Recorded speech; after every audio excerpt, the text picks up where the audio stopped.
the Brains Trust, introduced by the question master, answering any question. Wow. Well, what a week. We to be fair, we don't really know where to start here. A lot. They say a lot can happen in 7 days. Well, a shitload has happened in 7 days, fellas. We got Bryce and Jeremy back for what we hope is going to be the finals preview. For those who have been locked in a cupboard for the past 4 or 5 days, we are back in COVID level 2, Auckland in level 3. But the understanding is that we hope the finals will be able to take place on Saturday. At this stage, they will. We'll get into that a bit later on. But I guess a bit of a reminder how quickly things can change. Yeah, sort of.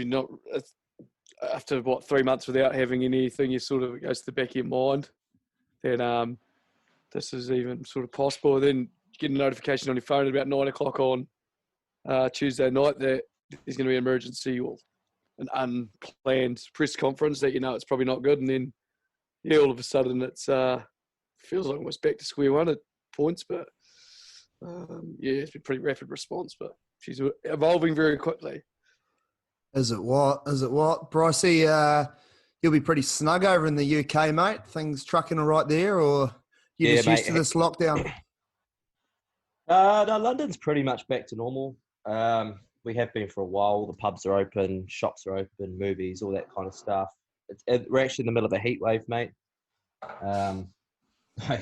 Pretty hard to sleep at night, up near the 30s. But yeah, following the news back home, in my opinion, it was always going to happen. Like, there's stories over here of it spreading and just no one knows how. I can see over there, there are reports that come in on a frozen fish container. Oh, come on. That's a cop-out, isn't it? I think so. But, it's out there. The aspirations of keeping it out was from a good place. And I don't know. Hopefully they can contain it. But yeah. We'll leave the politics health podcast to another domain. But absolutely. I guess it does have a bit of an overflow on what will hopefully take place this weekend. But like I said, we'll get into that later on. We might start. So obviously before Tuesday, we did have the last round of round robin play across all the senior grades. I guess looking at the Galbraith Shield heading into the weekend, the final weekend, fair to say, the boys, and I guess not just the boys, but the wider Southland community, POB, were in the box seat to get that second spot, but that was not to be. Blown out of the water by Star, 29 points to 5 at Surrey Park, so on their own turf.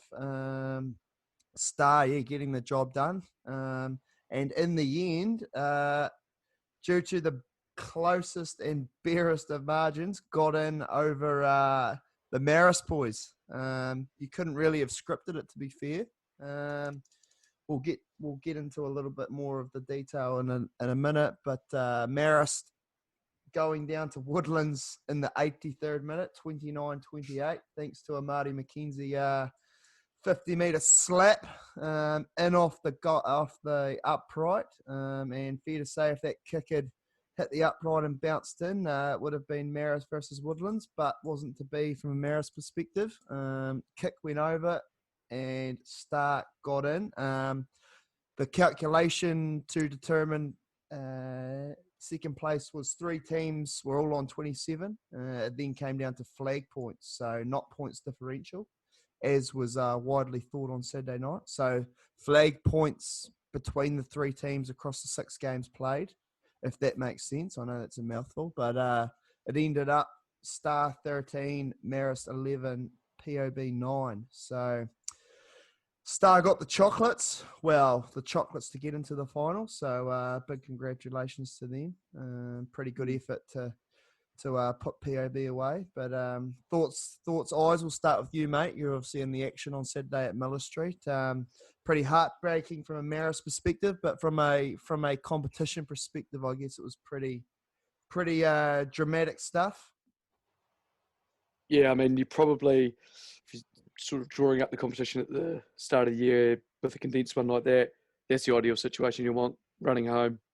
There's 3 teams in the hunt for a final spot. Obviously, Woodland suspended themselves probably about a month ago, but for the other teams that were battling it out, it was all to play for. And I guess you saw that in some of the results on Saturday. From, I guess, a Marist point of view, it was a pretty tough pill to swallow, because that was boys put in a really good performance, and that's something we talked about through the week, is that we can't really control any of the other results and just go out there and put a good performance in.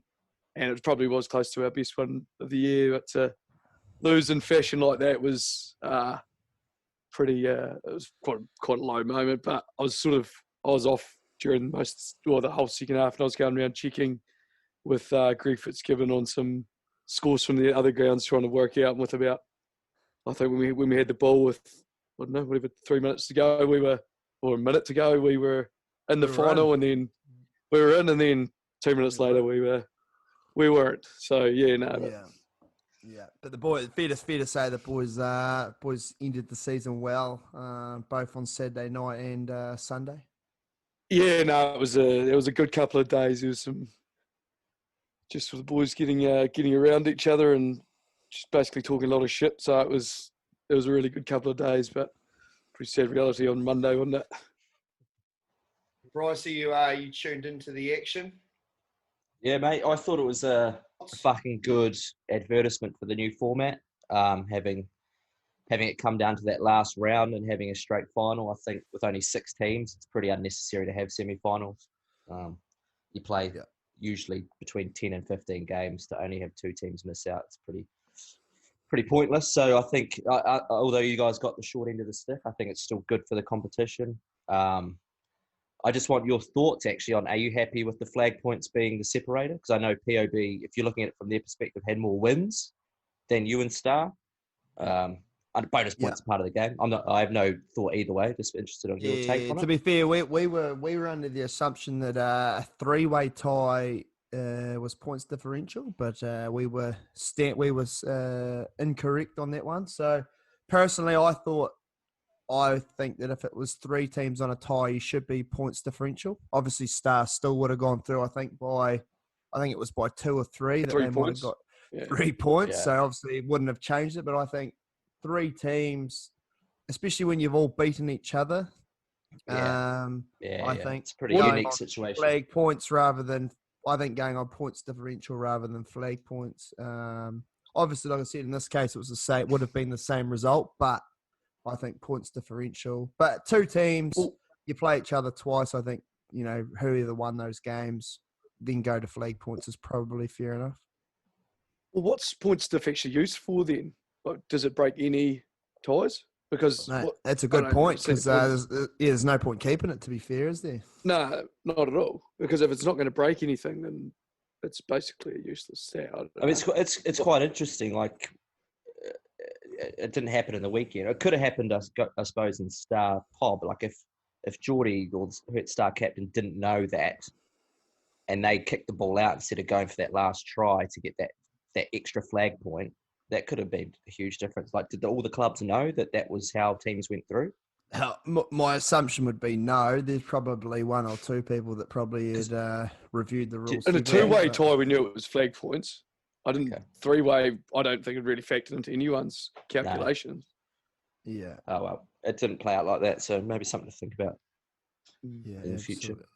Absolutely, but yeah, like we said, it went right down to the wire, which made for there were a few calculations that had to be had. I guess and the other game, we'll just quickly touch on that before we move forward. But it was the game for the spoon out at the Gore Showgrounds. The Barbars, as the boys picked, too good for Blues, 29 points to 19. So good way for the Barbars boys to finish off the season, fellas.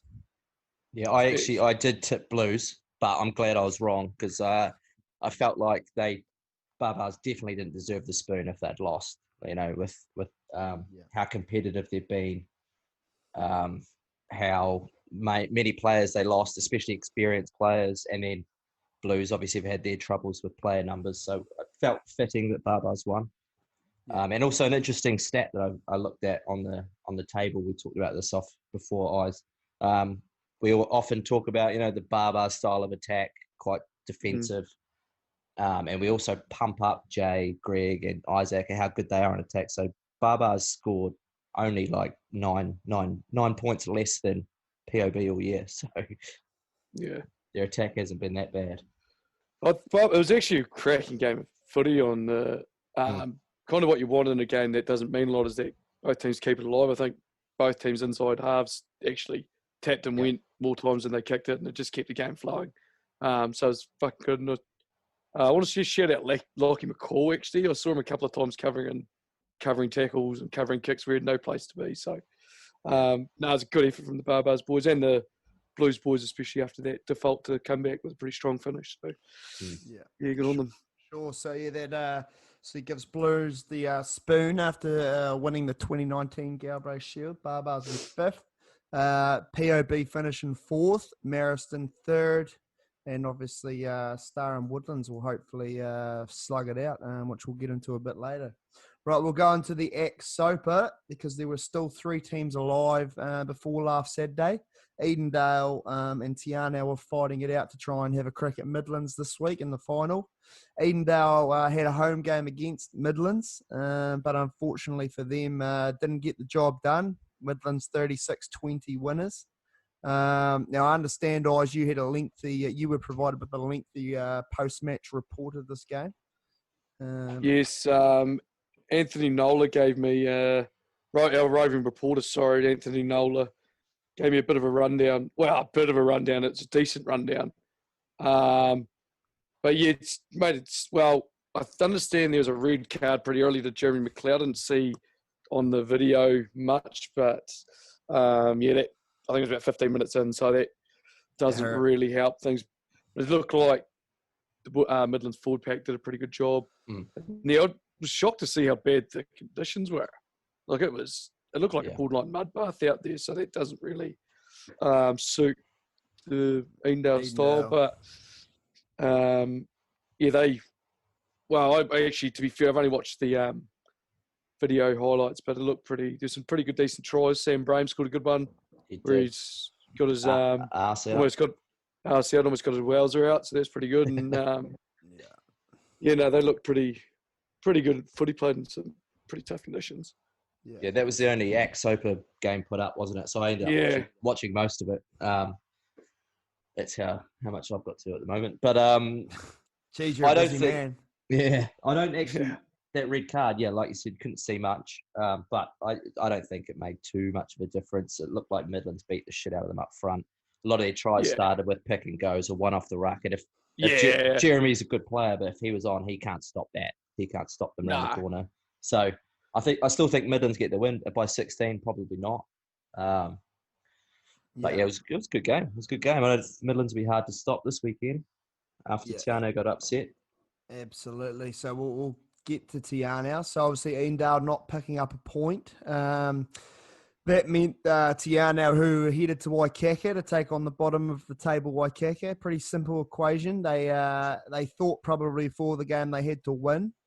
Well, that did not happen. The Waikaka boys ruined their party, so to speak. So that's a good way for the Waikaka boys to finish off the season. 24 points to 17, but Tiana did manage to pick up a bonus point, and it turns out that bonus point was very crucial. That got them 1 point ahead of Edendale on the standings. So gave Tiana the finals berth. I guess Tiana now having to travel to Winton. Well, maybe Winton, maybe Invercargill. We'll get to that in a bit, but could be an interesting final, lads. Tiana did a job on Midlands 3 weeks ago in Tiana, though.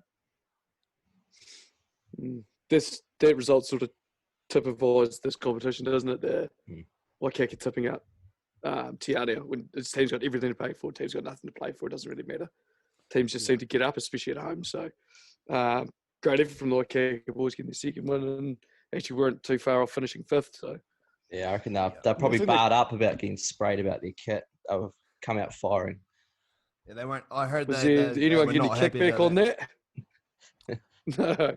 I did get a message from one Sonny Rangatahiri, who was very impressed with my I don't know what you call it, admiration for the bluff kit. It was a bit dark that the boys didn't approve.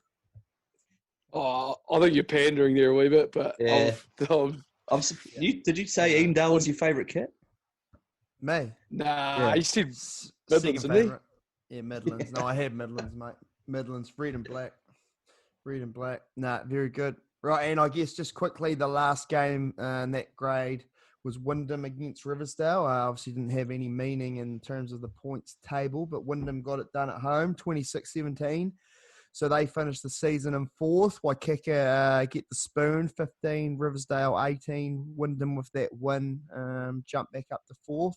Edendale obviously in third. So pretty tight, like I guess between, what have we got there? Between third place and last place, you've got 9 points. So, yeah, just like we said, the team that's in the final got tipped up by the bottom place team. So not really much at all separating those Ack Soper sides. We'll get into the Gerald Dermody.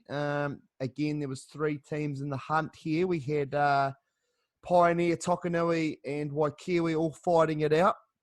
I know the Waikiwi boys were big fans of the Brains Trust getting in behind the Kiki, as we saw on the gram, but they weren't quite able to get it done. Pioneer getting the win 43-24, so they've booked themselves what probably early in the week was definitely a home final. Still a final as such, but whether that's at Newman Park, we'll get to that later. So yeah, home ground. Tokanui the only team to beat Pioneer, is that right? Yep, that'd be correct. So Tokanui will be joining them in the final. They beat Albion at home 43-14, as we all tipped there. So the Tokanui boys should have a little bit of confidence. They did tip up Pioneer in the very first game of the season, 22 points to 3. I've got here on my note. Yeah, but Pioneer won't be keen to give up that home ground. So that could be the one grade where it's a factor. The COVID moving the game. Yeah. Tokanui will be loving it down. Yeah, absolutely. So that's that throws a few spanners in the works, but no doubt that'll be a hotly contested final.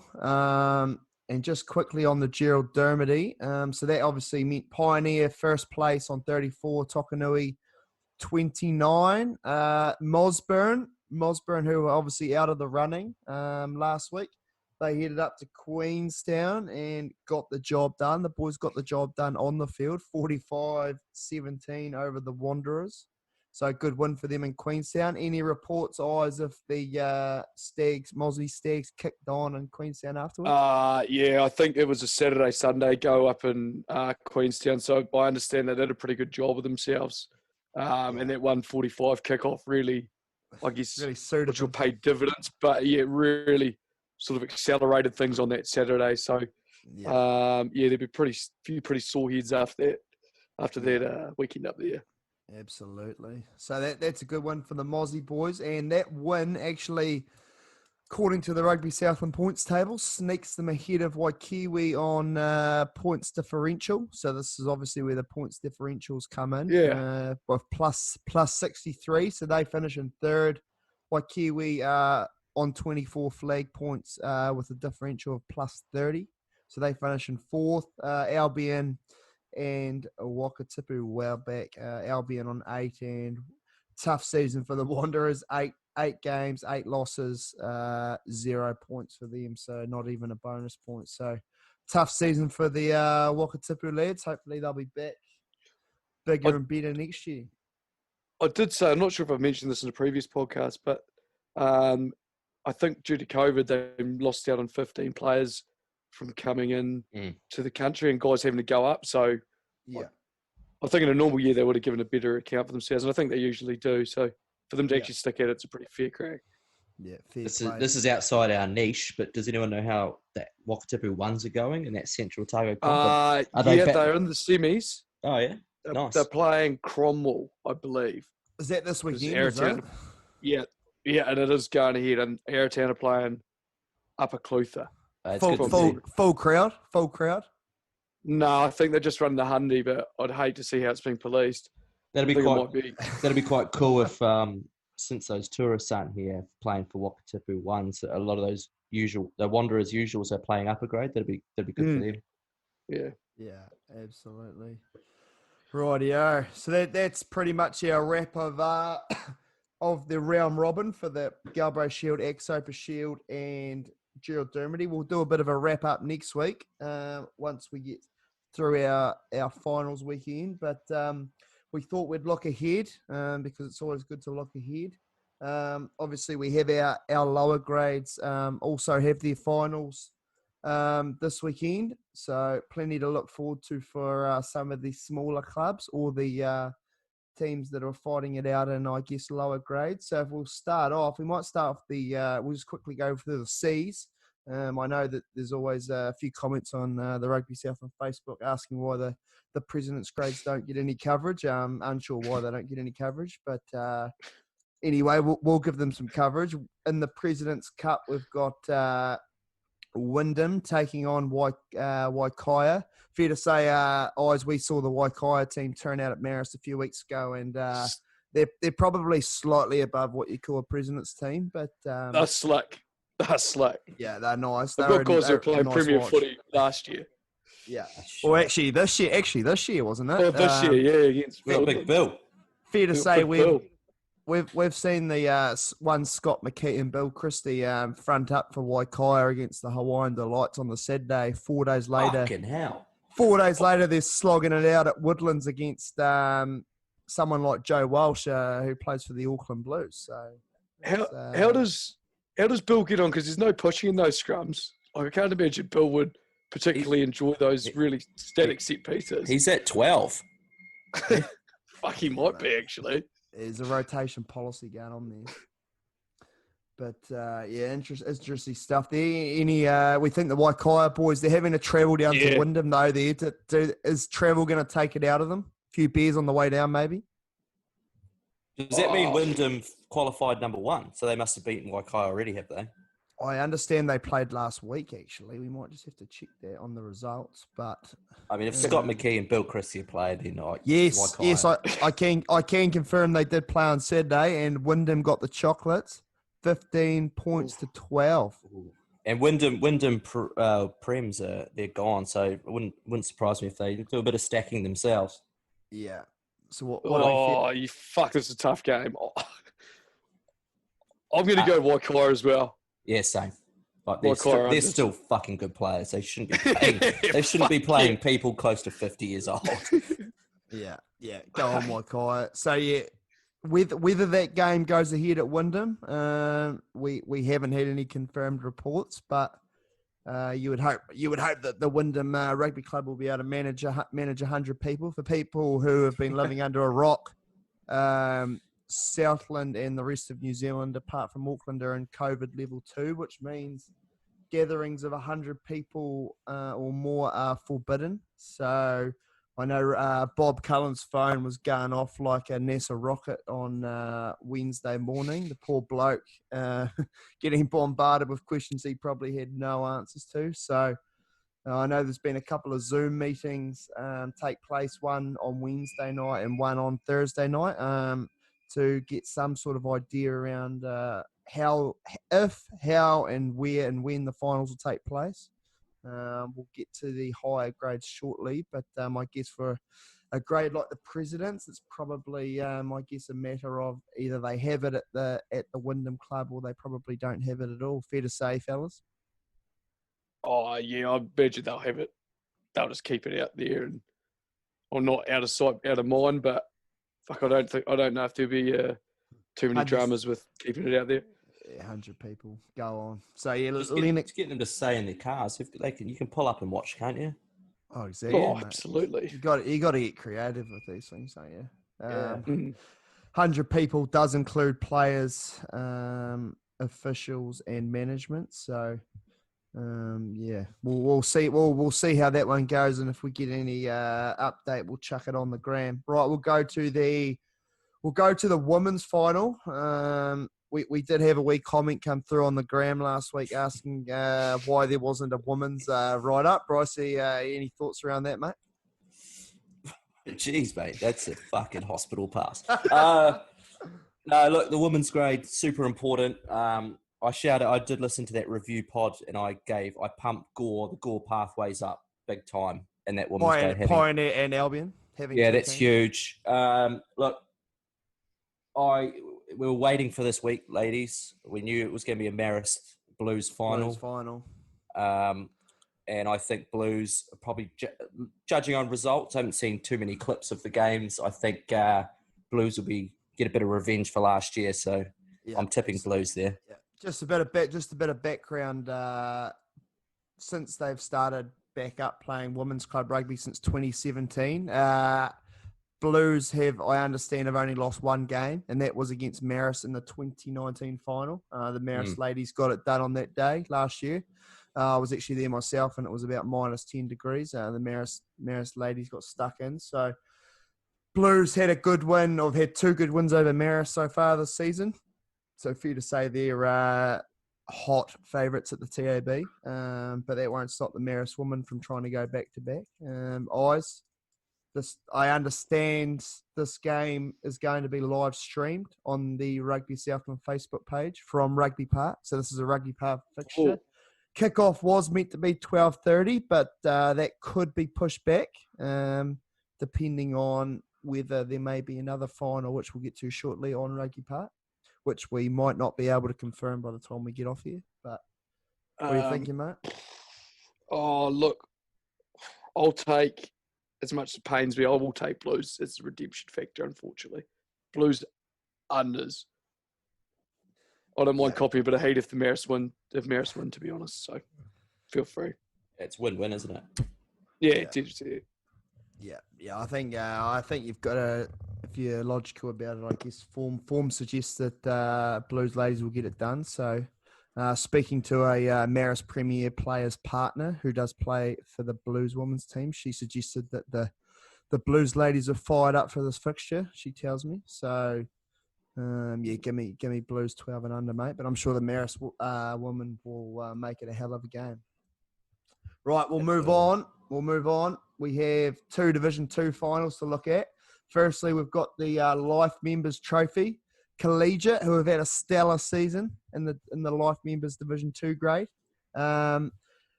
They were looking like they were going to play Woodlands B in the final until they came up with a miracle try. Chip and Chase, I understand, Prop had a bit of a part in it, and defeated Woodlands B on the hooter, which meant that Marist B went through as a second place qualifier. So Collegiate will take on Marist B. Now, this game was to be played at Collegiate, but I understand, I have heard word that this game will take place at Les George Oval. Time of that kickoff unsure as of yet, but it will be, I'm guessing, either a lunchtime kickoff or a 2:30 kickoff, probably a lunchtime kickoff, but we'll chuck that up once we know as well. What do we think, fellas? Collegiate, they've gone the distance so far this year. Can they make it a perfect season? Or do we think the Marist boys, young crew full of lads, can they steal the party? Yeah, what Collegiate don't know is that we're actually stacking the Bs with Premier players. So we're looking to do an absolute job on Collegiate on Saturday. Yeah, I understand. I understand Leo Tossi, Sean Stoddard, Keanu Kaukura, and the like will be running out. No, but in all seriousness, I do think Marist Bs can win that. I think they're travelling well enough to cause an upset. So I really hope those boys get up. If you are one of the 100 people at this game, I think this is going to be a hell of a game, to be fair. Forecast is good. Forecast is good. Both teams like to chuck the nut round. As we said, morale in the Marist Beast camp, a lot of young lads with a couple of experienced heads, a.k.a. Pete the Polisher Taylor, in the camp. I know Jamie McKenzie now in the coaching ranks. Things are starting to heat up for Marist Bees in recent weeks, so I can smell a bit of an upset maybe on the cards. Yes, same here, mate. And especially with Sam Hogan's dangerous new haircut. He started running on Sunday. I wouldn't be surprised if these boys get it done, eh? Yeah. Brycey, what do you think, mate? About Sam Hogan's haircut. I did see a snap of that in the chat, and it was a vicious haircut that's worth 10 points alone. No, look, I'm well aware that we've got some serious Marist bias. I don't want to turn it into a Marist podcast. I'm just going to go based off results. Collegiate's unbeaten, so I think it'd be silly. You guys have got far more intel on the inside than me, but I'm going to go Collegiate. I'm going to go with form. Nah, fair, mate, fair. Collegiate. You're just trying to catch up on the points, mate. Absolutely. Abso-fucking-lutely. I'm about 4 behind for the listeners. I'm about 4 picks behind, mainly because I picked Riversdale too many times. So I'm trying to play catch up here. Yeah. Nah, either way, I think, understand, like we said, this game is at least George. So hopefully this game is video. These games, Also, you guys, these finals are video. You're not taking in the big Dan Cairns factor. He's out there for Collegiate, isn't he? Yeah, well, I think is he out there? I think he might be in the Woodlands bubble. Actually, fair to say he did, just quickly, Dan Watch, he did make an appearance at the Marist Sunday session, and he did come in rather hot, to be fair, in terms of his language, his body language, and his and the beer that he chopped back pretty quickly. So unsure as to whether he's giving early signals for 2021 regarding a Marist comeback, but like we said last week, there is also that word that he may be on the sideline for Woodlands, possibly running water on Saturday. Obviously, he wants to get he wants to be at the final, so to get in that 100 people limit, he has to be part of the management. Obviously, the Woodlands boys don't want their water delivered quickly if he's running it. Well, he might only have to walk back to the 10-metre line, mate, once they score a few tries. Anyway, we'll stay tuned there. We'll stay tuned. Right, so that should be a good final. We'll go to the CJ Soper Division 2 trophy. Now, this was a pretty tight grade again. I know it came down to Bluff, YL Star, and DLS for the final round, but Bluff got it done, first place in the regular season. They will take on the lads from YL Star, a.k.a. Jono Shaw, running the cutter for those lads. We did actually see them at Blues a couple of weeks ago, didn't we, Oz? There's some handy footballers and handy off-field performers in that group. Now, obviously, this game was going to be at Bluff. Whether it's still at Bluff, unsure. I would say possibly unlikely. I understand this game has also been possibly touted to be at Les George Oval, but once again, we'll have to get some confirmation around that.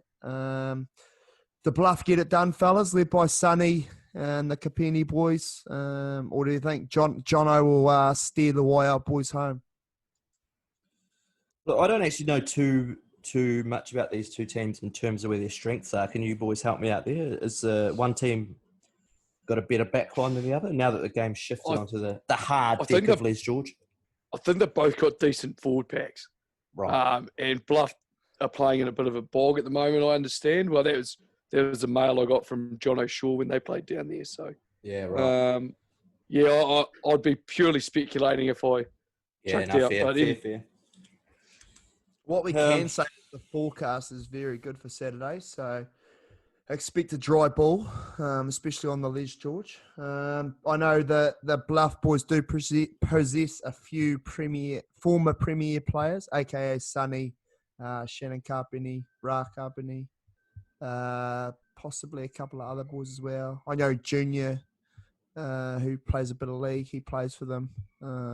So, they got a bit of quality there about them. I think they could get it done, but if it's still the way our boys have got to travel in again, another trip into town. So I might take Bluff on this one, Bluff by 10. I'll be. Unfortunately, Jono, I'll be taking Bluff unders. I only got 2 bonus points all year, so they play I'd imagine quite a tight conservative game plan. So whether they want the game to be an absolute bath, I don't know. But I think Bluff get the job done. Yeah, I'll make that 3 from 3. I did listen to that review pod that we did about 10 weeks ago, and I did pick Bluff before the season started. So I'll back myself home here. Yeah, absolutely. Right. So that'll be no doubt will be a tight one. I'm sure Bluff and possibly NY would love to play on a heavy pitch down at Bluff. And I'm sure the aftermatch feed / drink would have been a sight to behold. Yeah. All time down there. Hopefully still could be. You boys who did both knows? pick YR Star to be in the final. We did. Yeah, in that first pod. Yeah, you got that. Well done, fellas. Got that. We have a couple of clues. Not all the clues, but one or two. Fuck Right. all. Yeah. And I guess it might be good just to point out the referees. We've given the referees plenty of love on this pod. So Lennox Crawford is doing the President's Final. Dean Van Brett is doing the Women's Final. Adrian Butson, Collegiate Marist Life Members Final. Cassie Watt, CJ Soper Trophy. So good luck to them in the middle officiating in some finals footy.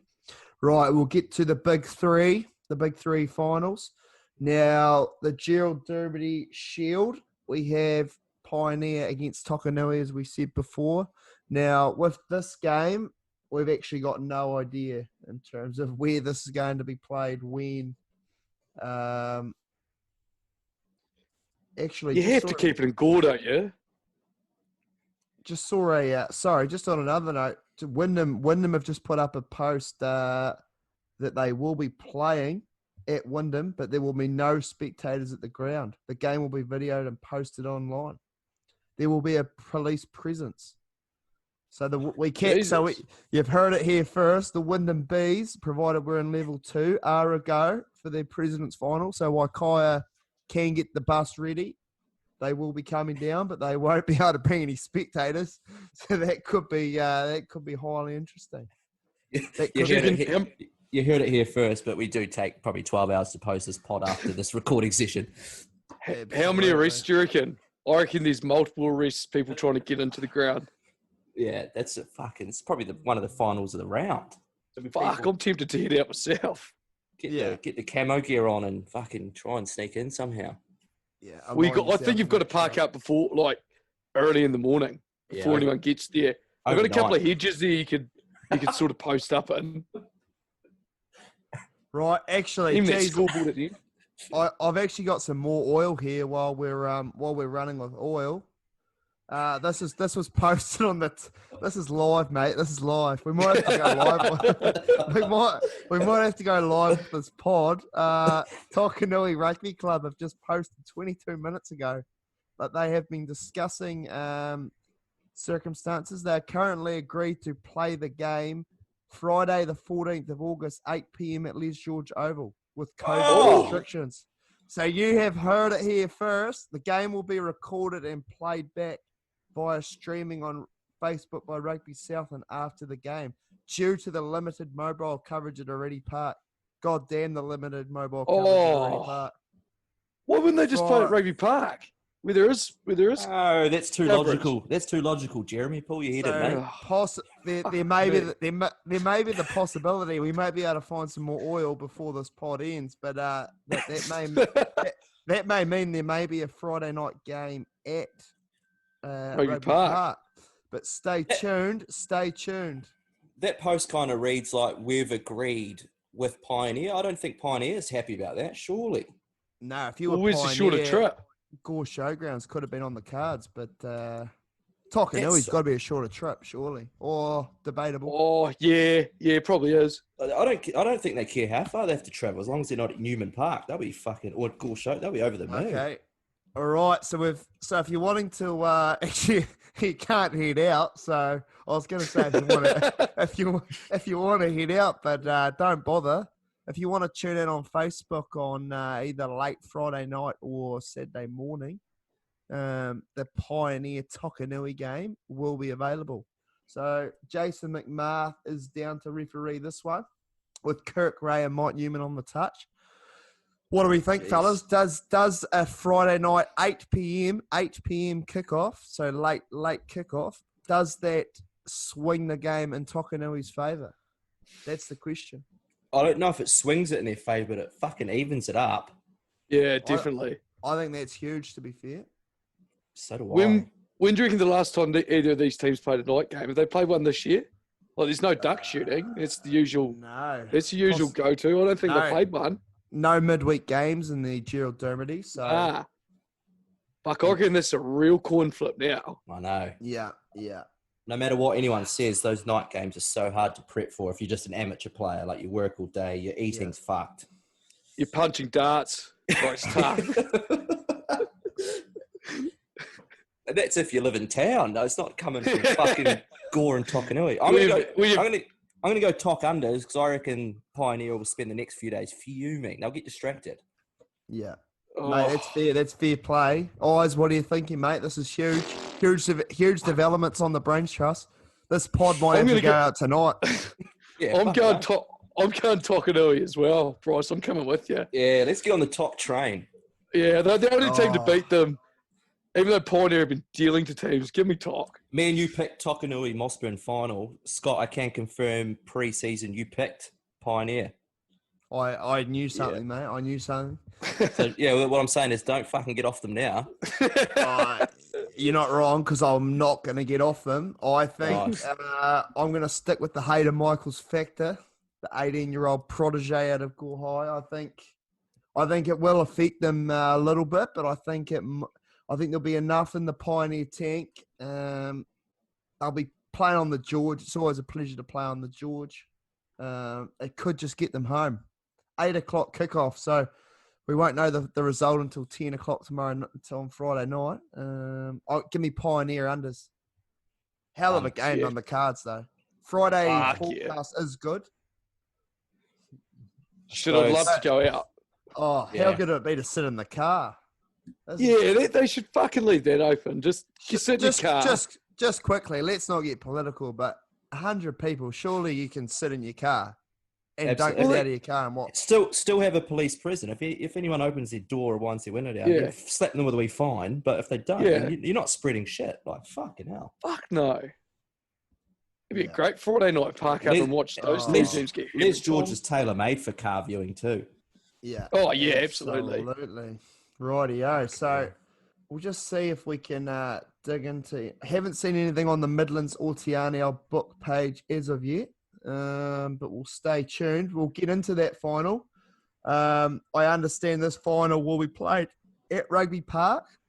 Now, whether that is Friday night or Saturday, with that Pioneer final being on Friday, it could well be that it could be a Friday nighter, but we'll have to confirm that once this pod goes up. What are we thinking, fellas? Does a change to a Friday night sway things for you? Or do you think Midlands, hot favourites, do you think does moving away from Winton affect their chances? Nah, because Te Anau have got to come from fucking Te Anau if they have to play in town on Friday night. I think that's a big factor. Yeah. We've done a couple of trips for Maris Day out to Te Anau on a Thursday night. It's a fucking long way. Yeah. I'm on Midlands overs this week. I reckon they're too good in the final after last year. Yeah. Agree. And there's also one factor, I think, because Te Anau gave them a bit of a touch-up a couple of weeks ago. Yeah, 100%. There'll be no complacency. They'll want to get them back for that anyway. Yeah. So, I'm with you. I'm going to go overs too. I reckon they're going to pump them.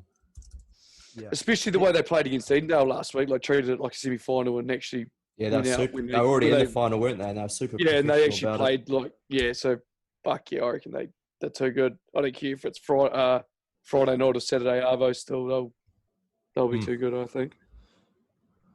Right, I'm gonna go Midlands unders, but one thing I think will go in Te Anau's favour, no crowd. I think you can't underestimate no crowd. Like the effect when you've got a home final, the noise levels go up, especially when the game starts going your way. It was to be a Centennial Park. I could have imagined a few hundred people there supporting Midlands. You take all that away, say if they are playing on Friday night, I think Te Anau boys go down, nothing to lose. I think Midlands will get it done, but I think it'll be close. Do you think that no crowd factor also works in Tokanui's favour then? I think it does also. Absolutely. I know Pioneer have a massive following, so I think that does help Tokanui as well. So probably something that probably is a little bit underestimated, even though you think club rugby, not very big crowds. Sometimes 100 to 200 people can be more effective than maybe, 5 to 10,000 people. Yeah, it's a good shout. Anyway, Nathan Lyle has been given the whistle for that one, so we will see what unfolds. If we get an update, actually we might have one in a second, but we'll come back to that. Actually, running the touch judge for that game is Dave Gwynn and Mike Hunter. So I guess just quickly, fellas, before we do the Galbraith, we've got some more oil. We've got the oil we're after. Sammy Brame, he's come good for the lads. They are the game is at Rugby Park on Friday night. So that is confirmed. Midlands will play Tiana on Friday night. It's a big day for Tiana, man. We've got to work as well. So do Midlands, but you got to load up on your monsters during the day, don't you? You just really get going. If you're not having a monster with your lung rocket at Smoko, you're fucked. You're going to run out of gas. Yeah, you've just got to keep fueling the engine. Fuck, that's tough. That is huge, mate. Right, so that's huge. I can imagine the Tiana boys may be taking time off work. You'd have to. So is it an agreement between the two clubs, or is that a bit of a dictation? Nah, I think that's a dictation. Isn't it? That's fucked. Put the put the town teams on Friday night. They don't have to travel. Put the country boys there on a Saturday. Like what? If you're going to do that, if there's no crowd anyway, you're not catering for anyone. Yeah, I tend to agree with that, Bryce. So we can confirm 7:30 p.m. kickoff, Rugby Park. The game will be live streamed. We understand. I'll be around that on the Rugby Southland Facebook. So Friday night 7:30. Get around Rugby Southland Facebook. That's tomorrow night, isn't it? Yeah, for those listening on Friday, kickoff is tonight. For those in the UK on the other side of the planet like you, Brycey, it will be, what time in the morning will that be? 7:30. It'll be 6:30 in the morning here. So 6:30 a.m. Get up, have your. I've already been up for a couple of hours then, so I'll be fine. I'll be ready to go. Have your English breakfast and tune in to what will be a hell of a Ack Soper final. No crowd. Jeez, there might even be a wee boozer open at that time, a wee Guinness and a bit of Midlands action. That'll be fucking outstanding, actually. Absolutely. Right, we'll get to the Galbraith Shield because there are several things to talk about with this game, let alone the game itself. Woodlands, obviously, 9-1 season for them. Could well have been 8-2, but 9-1. Red hot favourites, fair to say, taking on a star team who will welcome back John O'Hayes, who's been out for a couple of weeks. I understand he will be. Is he starting?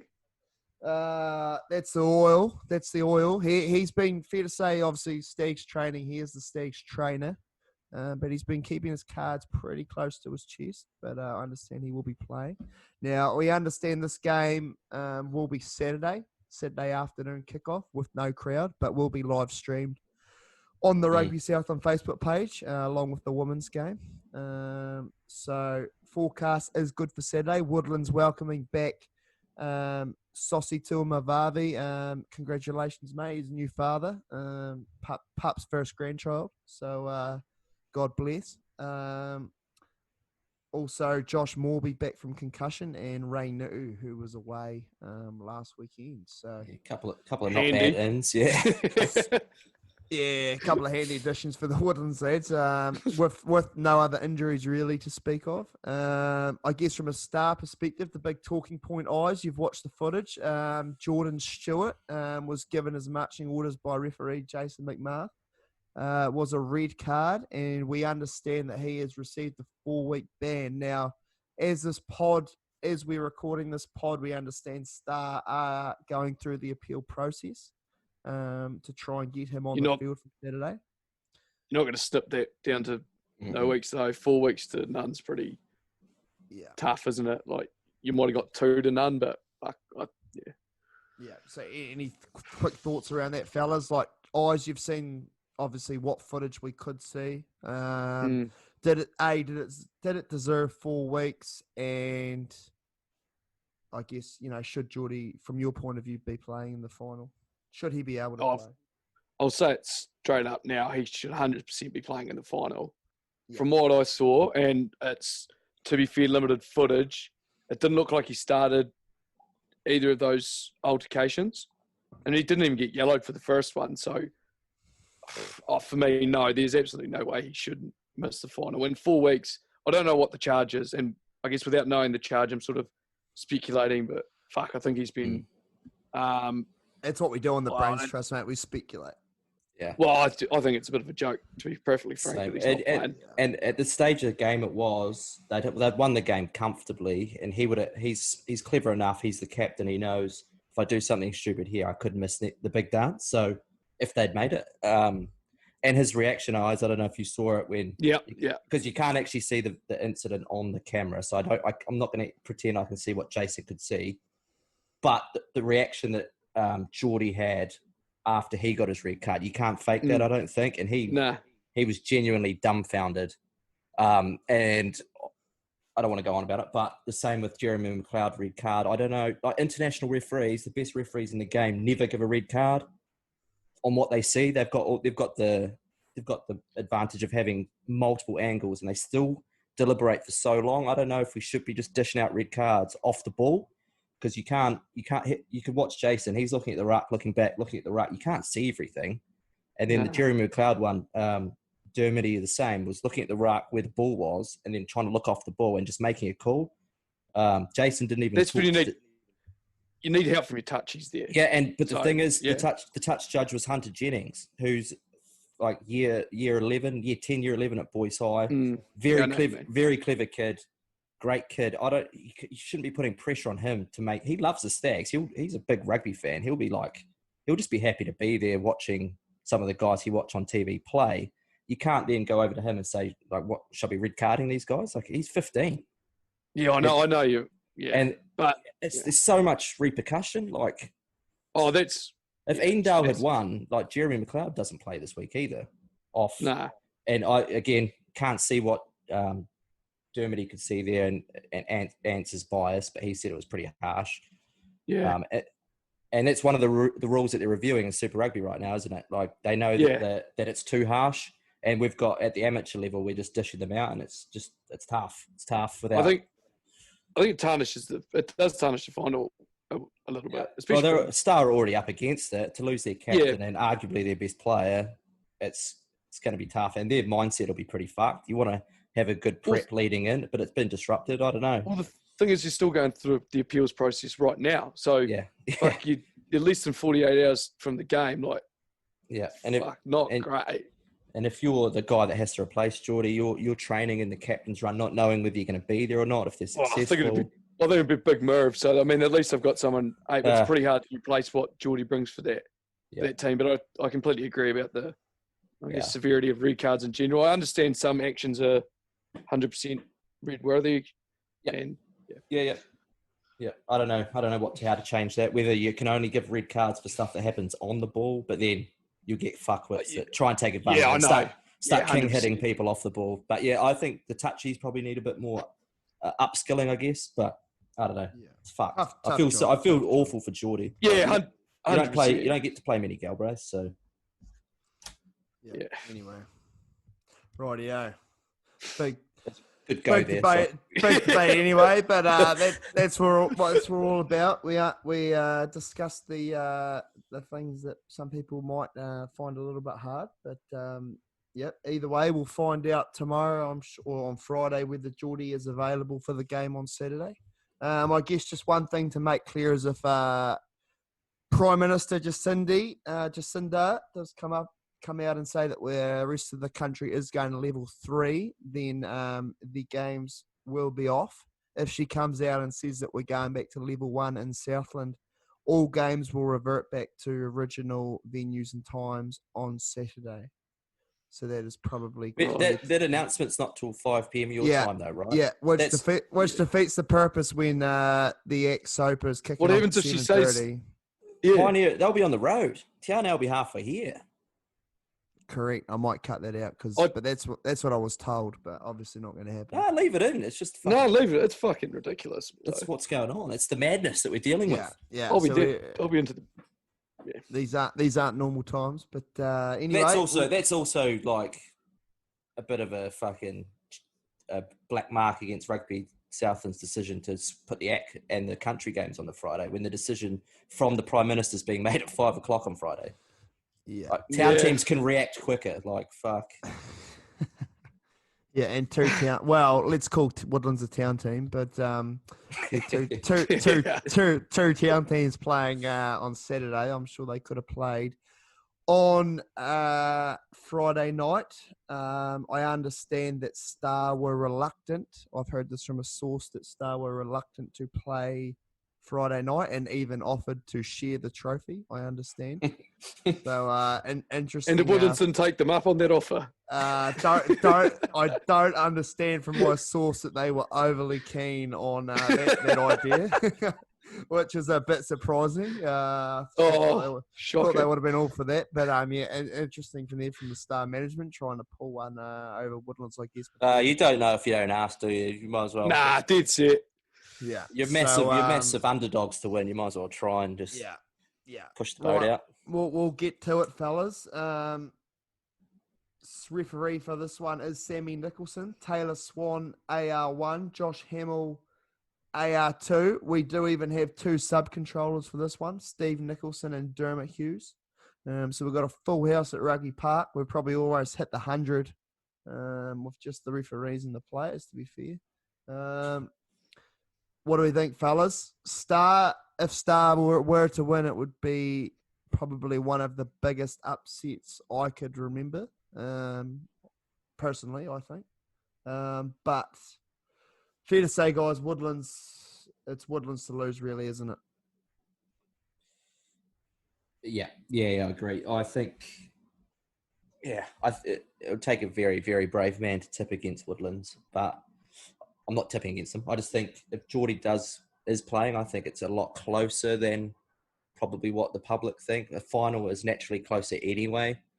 Plus, they looked really good against POB. The front row, they had their full front row back. Jack Capel was back, and he played really well out in the wide channels. He's got a bit of a sevens background. He was nice. He's not playing apparently. Why I got told he wasn't playing this week. Don't know. Yeah, right. We could go into that, but that's another 10 minutes. But if you say fill me in after this, but okay, fine. Woodlands 13 plus then, like, it's the only logical way to go. I think bringing Geordie back will be fucking good mentally for the Star boys, and I think they can actually run them close. If Tatey and Arpoor have huge games. Yeah. One thing that I've mentioned about these other games that I actually think will work in Woodland's favour rather than Stars is the no crowd factor. I think Star being the underdogs often in a final, as you know, Bryce, you've played a couple. If you're the underdog, the atmosphere, the feeling of a final, going in as the underdog, heavy underdog, you can actually lift probably another 5-10% just with a bit of a crowd, especially if some of it's behind you. With no crowd, you get neutral support. I think if Woodlands get off to a hot start, eerie silence in the grandstand, I think it could be a bloody tough day for Star. I know 2 weeks ago it was 28-0 after 15 minutes. If Woodlands get out to that sort of start, I'm actually going to predict the bath, to be fair. Nice day. I know those Stag, in particular Ray and Josh Morby, they've done a full week of Stags training during the day, so their bodies are primed. Marty is fizzed, so I'm going. Give me Woodlands by plenty. Yeah, I think could be wrong though. Hey, I could end up with humble pie on the face. I think the only way that Star can win is if they dictate terms up front, obviously without Geordie, and actually retaining the ball for long periods of play. Because if you give Woodlands enough ball, and Star and pretty much every other team has had real trouble defensively against Woodlands in the back line. It's going to be a long day. But if they can, I guess, almost go out and ambush them early, try and get up to a bit of a lead. That's, I think, their blueprint to how they could potentially beat them. We've talked about Tatey and Arpoor and Geordie quite a lot, but I think Yaxley and Corey Thompson were fucking good against Pod. at getting off the line. They led that line speed. Yeah. And they're not big dudes, and they know that. They weren't trying to smack guys. They was hitting them around the ankles, stopping them. And then the big guys were catching up and just leveling cunts over the top. If they can get up and disrupt your Charleses and your fucking Marty and Ray and that, then they're a chance. But yeah. They just need to be really clinical, defensively in the backs at set piece, because that's where Woodlands absolutely opened them up 2 weeks ago. And I saw against Pop that Alex Thrupp, he wasn't playing. So is he going to play? Is he going to play the final? I understand he's had a few concussion issues. Josh Morby has had a couple himself, but Josh Morby has done a full week of training with the Stags, so he is back. Alex Thrupp doesn't play. I'm unsure if he's playing. But like you say, I was like, Woodlands scored that many tries off scrums. I know from a Marist perspective last week, I thought we did quite well against them. Scrums defensively. I know we scored. They did a couple of cross kicks, and we actually scored off one of them. Curtis got a good bounce and steamed onto it. But they are definitely young knees. Still got it. Bluff Ben Smith. But I think if Woodlands get parity at set piece, their forwards do a job, Woodlands back's too good for me. But I also think what's going to work in Woodlands' favour is having, I guess, that tight of a game, that good of a tune-up, I guess, last week. It's probably the perfect game for them to build into the final, because they hadn't really been tested for a couple of weeks. And that's a good point too. It'd be sort of not like winning a semi-final, but, they actually get the boys pretty prepped. I did hear if Josh Morby was out, that Damien McKenzie is down and was available for selection. So now that Morby's obviously in, Damien's out, but it was just Woodlands got how do we backup plan there? Yeah, fair to say it'd be handy enough. Obviously, the Chiefs 0-8, so their season, regardless of COVID, was over. How was he going to get his cattle beast back to Hamilton? That'd be fucking. I don't know. Oh, yeah, they'd probably leave it out at the parents' farm out with Marty is. Yeah, absolutely. No, that might do us for tonight, fellas. Just quickly, we've just got a little bit more oil in. Just texting the you're gonna have to post this tonight, mate, because it's gonna be old news by the time we hear it. I can confirm that Bluff will be playing YL Star at 6:15 p.m. I understand. So that would explain the 8 p.m. Pioneer Tokanui kickoff. So 6:15 p.m. to Friday night, we've got Bluff taking on YL Star in the Division 2 final, and 8 p.m. we've got Pioneer taking on Tokanui at the Les George. I understand both those games will be videoed. And then obviously on Saturday at the Les George, we've got Marist B taking on Collegiate. We've got Woodlands taking on Start Rugby Park, Blues Women taking on Marist Women at Rugby Park. Those games will be live streamed. And obviously the Ack Soper will be live streamed on Friday night, 7:30 from Rugby Park. So interesting time coming up. People will get to see 3 games of footy, and they'll get to see all games of footy. And if you're around Wyndham and you want to try and sneak in for a look, find your hiding spot and get in early to the Wyndham. Or if you're going to do that, I suggest getting in the scoreboard at the end. I think that's quite a nice wee hiding spot. Yeah, good luck to all the teams this weekend. Yeah, go well, fellas, and absolutely enjoy your Saturdays and your Sundays. Yeah. Could be interesting club room celebrations afterwards. 0. So feel for the winning teams in that regard, but I'm sure they'll remember this one. The teams that do win in 20, 30 years will look back and say that was the year that they got the win, but COVID also had a bearing on the result. So very good. Cheers, fellas. We'll have one more Brains Trust Club Rugby pod next week, and that'll be a bit of an end of season awards night, fair to say. Wrap up all the finals action and hand out some awards. So we look forward to that. Cheers, fire through some people if you're listening. We haven't actually made the awards up yet, so if you got any suggestions, welcome. Yeah. Any categories, any people in those categories, chuck them out. Everything's on the table. Tatey's already got bigger scrub, so we could probably find some other ones. Sure. Cheers, fellas. Beauty.